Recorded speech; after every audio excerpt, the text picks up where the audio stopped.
I just heard something. Did anyone catch that? Over. Do you copy? Mayday? We've got a ranger down feeding circle. Wolves area attacking. We need immediate backup. She's net responded. Ellis, she fed them, named them, protected them then during a routine of feeding.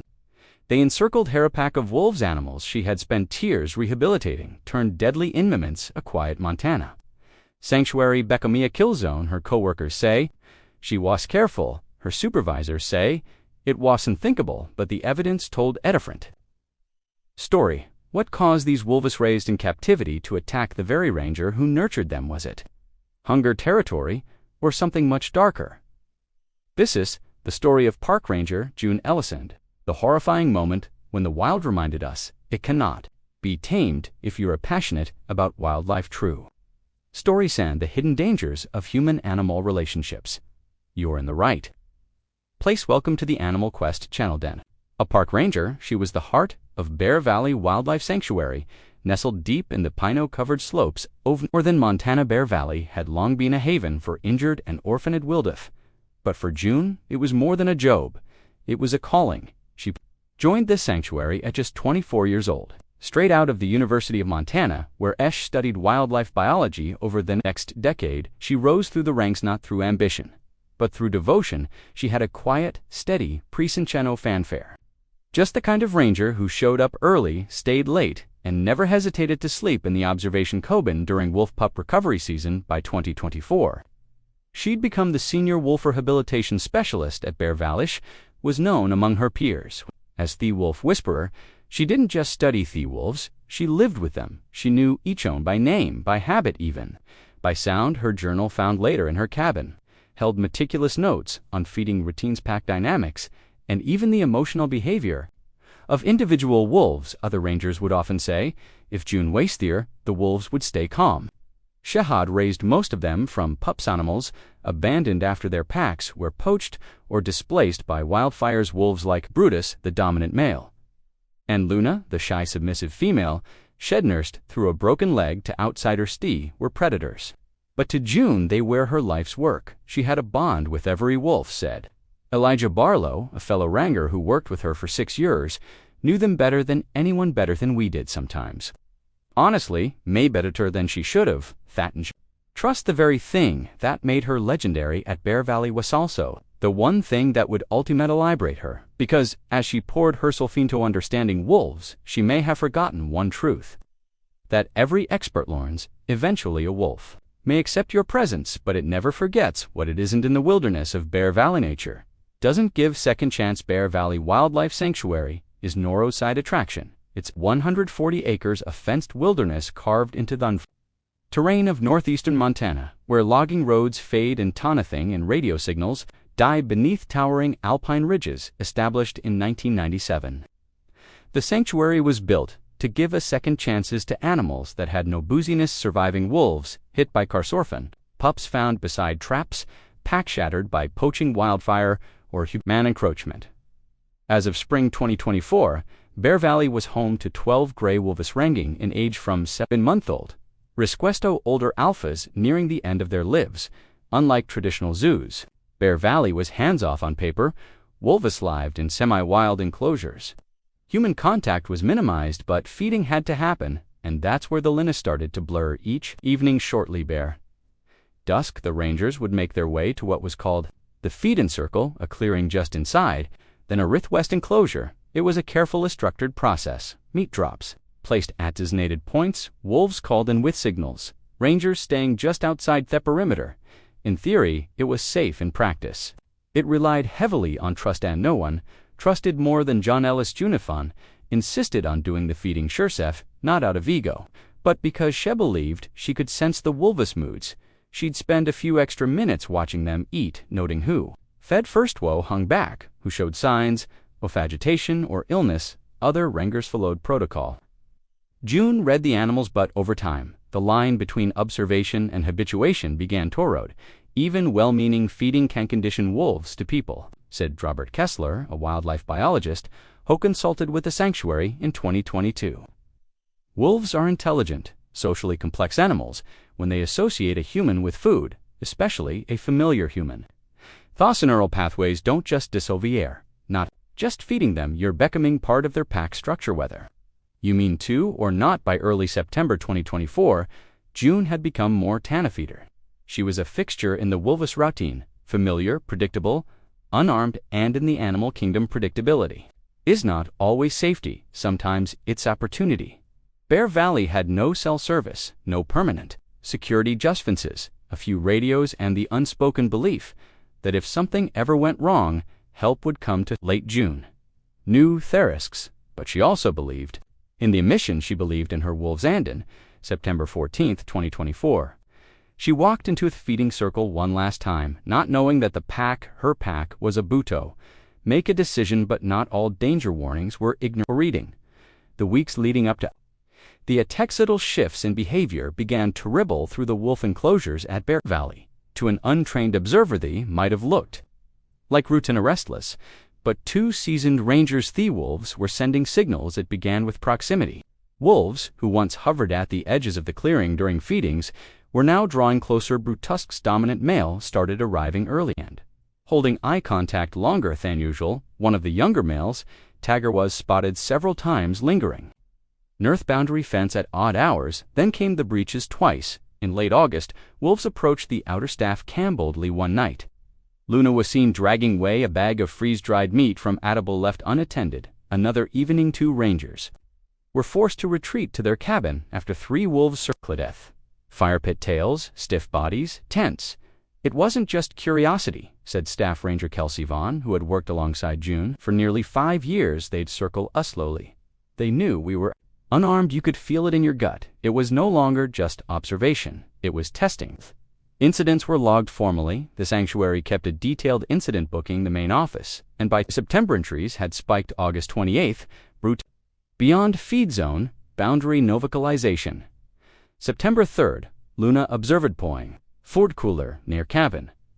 Porch staff advised. September 10th, supper cap roached ranger tent during night backed off after spotlight. Each time June Ellis reviewed the entries, and each time she responded with calm confidence.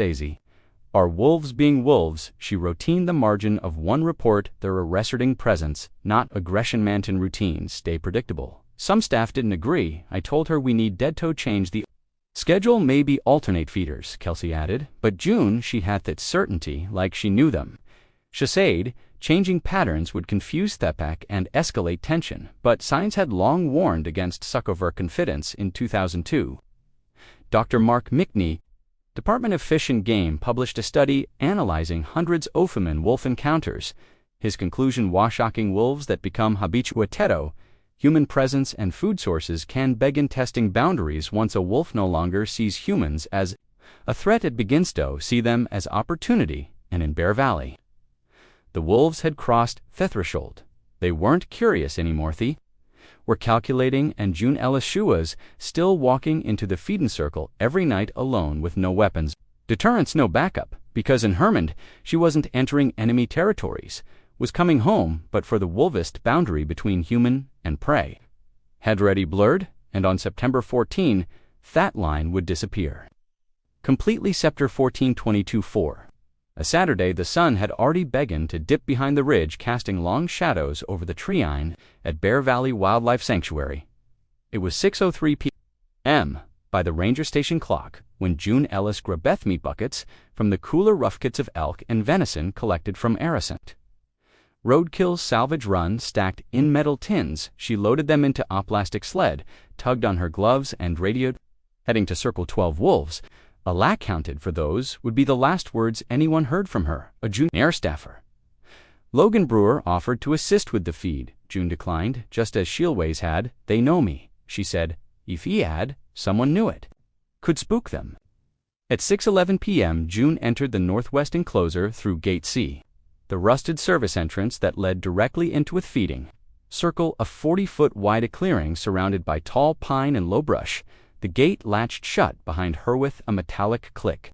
The wolves were already there: Brutus, Luna, Tagger, and Nini. Others scattered loosely in the shadows, watching silent June follow it. Same routine she'd carried out for early a decade. Dropped the first bucket, move clockwise, call out names softly, placed the food at the edges, shouldn't make eye contact. She never reshed her voice. was calm. She reached the third drop point, Brutus's spot, and slowly backed away. Then something changed. Brutus didn't wait. The dominant Malice stepped forward, not toward the meat but toward June. His ears were flat, tail high, low rumble in his throat. June stopped walking. She raised one hand instinctively, not to command, just tap pause. Her body tensed for a moment. There moved, Lugan stabbed, and Tagger came from the side. Fast, June turned too late. With a flash of gray and black wolves surged forward, first one, then three, then all of them. The circle collapsed around her in seconds. Chas screamed. Not a long scream, just a sharp, startled cry that cut through the stillness and carried as far as theater camp. Help was all anyone. Hard sounds that followed were primal snarling paws scraping dirt. Metal buckets knocked sideways Logan's staffer wolves. June tried to retreat, tried to find the gate, but the wolves didn't thess. They didn't give chase, they surrounded. It was not a chase, it was addict down. The ranger, who had fed them, touched them, named them, was now on the ground. The pack lunged, and in less than 20 seconds, the trust built over 10 years shattered beneath teeth. Moment, the pack attacked Cheoceraptid at Bear Valley Wildlife Sanctuary back at the staff camp, just 200 wide away. Ranger Logan Brewer was preparing gear for a routine patrol. Suddenly, over the radio, a chilling burst-off static was pierced by a desperate Tevis mayday. Ranger down, wolves at a feeding circle need immediate backup. Logan dropped his gear and sprinted. Gatesy adrenaline surging through his veins. Moments later, fellow Ranger Maya Torres joined him, and together they hurried into the enclosure, shouting and banging metal buckets to startle the wolves. The pack scattered with snarls, retreating into the dense forest beyond the feeding grounds. They found June Ellis lying motionless on the dirt, her uniform torn, deep puncture wounds bleeding from her arms and legs. Her breathing was shallow, eyes closed. Logan immediately radioed for emergency medical support. Within minutes, the ranger station's medic, Dr. Simon Caldwell, arrived on scene, beginning triage. His wounds were steady, but his face grim, severe lacerations. Possible internal bleeding, Simon reported into the radio. Meanwhile, an urgent call went out to the NRIST medical evacuation unit based in Helena, Montana. A 5-minute flight, Awaith's sun, had completely set by the time. Helicopter, its flashing red and white lights cutting through the thick darkness, arrived over to Bear Valley. Paramedics loaded June carefully into a stretcher, stabilizing her vital signs. ASE blades of the helicopter Rohero sirens echoed as the chopper headed toward St. Patrick's Regional Hospital, the closest trauma center equipped for critical care back on the ground. Bear Valley's team was left in stunned silence, shaken to their core by the attack. They never imagined possible. June Ellis, the woman who had spent years nurturing a fragile bond with a wild pack, was now fighting for her life, despite the rapid medical evacuation and intensive care. June Ellis succumbed to her injuries within hours. Official cause of death was severe bite wounds, compounded by arterial beating injuries too extensive for even the best trauma treatment. The news reverberated through Bear Valley Wildlife Sanctuary and deeply impacted the wider conservation community. An immediate investigation was launched by the Montana Department of Fish, Wildlife, and Parks in coordination with the Federal Wildlife Service investigators at the feeding circle. Following morning meticulous acting, the scene, tracks, and scat samples confirmed what was already fared. The entire wolf pack had been involved in the attack. Experts noted the wolves exhibited clear signs of conditioning habituation to human presence in feeding, which blurred the natural boundaries between wild and Mullen. Caretaker, the evidence washingly familiar. Officials drew comparisons to the infamous 2005 Carnegie wolf attack in Alaska, where a similarly habituated pack fatally mauled. Wildlife biologist during feeding both cases revealed the dangerous consequence when wild predators lose their natural wariness of humans, leading to tragic, sometimes fatal outcomes. The investigation concluded thought, while June's dedication and experience were unquestioned, the delicate line between trust and danger had been tragically crossed. Some weeks after June Ellis's tragic death, Bear Valley Wildlife Sanctuary underwent immediate and significant changes. The sanctuary's leadership, in consultation with the Montana Department of Fish, Wildlife, and Parks, moved swiftly to prevent any repeat of fatal attack. One of the first measures was the installation of electric fencing around the feeding circle, designed to create a physical barrier between staff, and the wolves at the same time. All direct feeding of the wolves was suspended indefinitely. Public safety warnings were posted through the house. Sanctuary and access to the feeding areas was heavily restricted. The media attention was intense. At a press conference in Helena, Governor Linda Prescott addressed the state's wolf management policies. Her voice carrieth weight of urgency and responsibility. We mourn the loss of Ranger June Ellis, a dedicated public servant. This tragedy highlights the need for stricter guidelines on human interaction with wild predators. We are recommitted to reforms that protect Bathurst citizens and wildlife experts. Wade and Dr. Nathan McNee, a respected biologist specializing in predator behavior, explained the underlying danger. Once wolves start associating humans with food, their natural instincts change. They become bolder, more aggressive. So Mr. Angeli. So this is not just a matter of animal behavior. It's a serious public safety concern. The sanctuary's new policies aim to restore the wildness of the wolves, emphasizing non-country rehabilitation and remata monitoring. June Ellis's death marked a turning point, not only for Bear Valley but for wildlife management across the region. It was a harsh reminder that no matter how close the bond, wild animals remain unpredictable forces of nature. The tragic death of June Ellis centriples far beyond Bear Valley Wildlife Sanctuary. Wildlife experts around the country reiterated a crucial sometimes truth: feeding wild animals in controlled sanctuaries carry serious risks. Dr. Nathan McNee emphasized feeding wildlife disrupts natural behaviors. Habituation breaks down animals' innate fear of humans, which is a vital survival mechanism. This loss became a stark reminder for park rangers, wildlife rehabilitators, and the general public alike. Public safety officials set clear guidelines: never feed wild animals under any circumstances.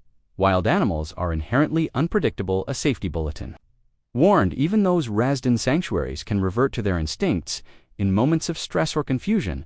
Habituation, while afternoon intentional, can provoke aggressive or predatory behavior, putting both humans and animals at risk. June Ellis's story, a cautionary tale, one that reinforces delicate balance between compassion and caution in wildlife conservation. Her dedication to the wolves was undeniable, but the lesson remains: nature must be respected on its own terms. The loss of June Ellis deeply affected her family, friends, and fellow rangers at Bear Valley Wildlife Sanctuary.